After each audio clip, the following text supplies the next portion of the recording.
Hello friends, and today's story is called Wide Awake Jake by Helen Young and illustrated by Jenny Williams. Now this is a really vintage story. It was first published in 1974. Once upon a time there was a little boy called Jake who could not sleep. "I can't sleep," he told his papa. "Try," said his papa, and he tried. And I somehow think that his papa looks a little bit like Robert Redford or Ryan O'Neill. Or is that just my imagination? "I can't sleep," he told his big sister. "Read books," she said. "That's what I do, and I get sleepier and sleepier." So Jake took her big red book, her pink book, her small books, her picture books, and the book with the shiny cover. "I can't sleep," said Jake. "Why not?" said his sister, who was a bit cross at having no books left. "Too many books on my bed," said Jake. "Suck your thumb," said his little sister. "That's what I do, and I get sleepier and sleepier." So Jake did. "I can't sleep," said Jake. "Why not?" asked his little sister, who was a bit cross at being wakened up. "My thumb is keeping me awake," said Jake. So he went to tell his mama. "I can't sleep," said Jake. I think his mama looks a bit like Ally McGraw. "Then you must go and find the Yummy of Yawn," said his mama. "Who is he?" asked Jake. "Why, he is the sleep keeper," said his mama. "You go and find him and tell him you can't sleep, and he will tell you what to do." "But how do I find him?" asked Jake. "You go back upstairs, lie down in bed, and you yawn," said his mama. "And after a bit you find the way. But remember, you might meet with some dangers on the road, and I shall tell you what to do. When you meet a danger, you just yawn. Because when you yawn at someone, they have to yawn back, and all will be well." So Jake did. He went back to bed, and he yawned, and before long he found himself walking along a very exciting road. It had trees and bushes and a lot of secret little paths, and he liked it. But soon he came to a path which had been trampled down, and he heard a roar. A very big lion rushed out of the bushes. "Grrr," said the lion. Jake was a bit nervous. Anyone would be. But he remembered what his mama had said, and he yawned at the lion. The lion, halfway through the roar, turned into a yawn. Then the lion yawned again, rubbed his eyes with his paws, and soon lay down and went to sleep. So Jake climbed over him and went on his way. Soon he came to some trees which had lost all their leaves. The ground all around was scorched and black.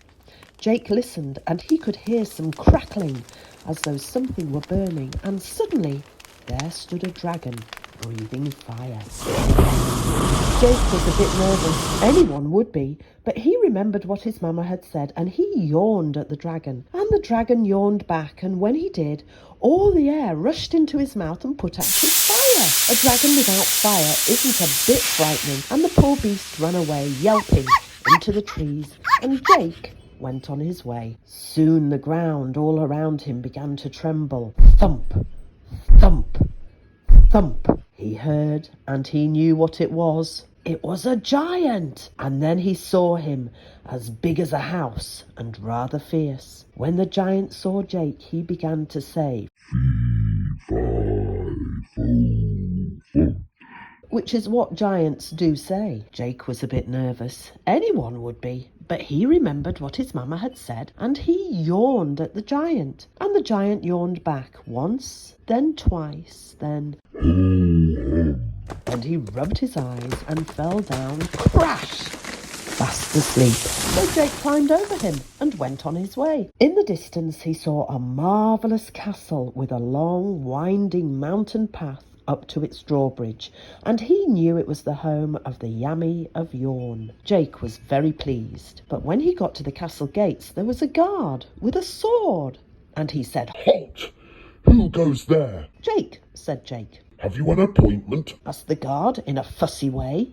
"You can't get in without an appointment." I seem to remember I've read another story about a castle with a guard. You might need to look that one up on the Lovely Place channel. Jake remembered what his mama had said, and he yawned, and the guard yawned back once, then twice. Then he rubbed his eyes and slid all the way down his sentry box, fast asleep. And Jake walked past him into the castle. It was a lovely castle, and at the end of a very long, long room, on a high throne, he saw a very old, old man, and he knew it was the Yummy of Yawn. "Good evening," said Jake, who had nice manners, "and how do you do?" "Good evening, Jake," said the Yummy of Yawn, who knew it was Jake. "And why have you come to see me?" "I can't sleep," said Jake. "Can you tell me what to do about it, please?" And the Yummy of Yawn began to laugh. He laughed and he laughed and he laughed, and laughs are like yawns. When somebody laughs, it makes other people laugh. And so Jake did, although he wasn't quite sure why. The Yummy laughed so much he had to hold onto his throne, and Jake laughed so much he had to hold his tummy and roll on the floor. Finally, the Yummy of Yawn stopped laughing and just chuckled a bit, and he said, "But you are asleep." And Jake stopped laughing too. "Am I?" he asked in surprise. "You must be," said the Yummy of Yawn, "for no one comes to see me unless they are asleep. I am a dream, you see. One of the nicest dreams, of course. And the most exciting," said Jake, remembering the lion and the dragon and the giant and the guard. "But how do I find my way back?" he asked. "Why, you just wake up," said the Yummy. "But first, we'll have a feast." When Jake woke up, he was in his bed and it was morning. "I met the Yummy of Yawn," he told his mama. "And now that you know the way," she said, "you can go as often as you like." And Jake did. And that's the end of the Wide Awake Jake story. Thanks very much for listening to the end. Please like and subscribe to the Lovely Place channel for more stories and lots of other things too. Bye for now.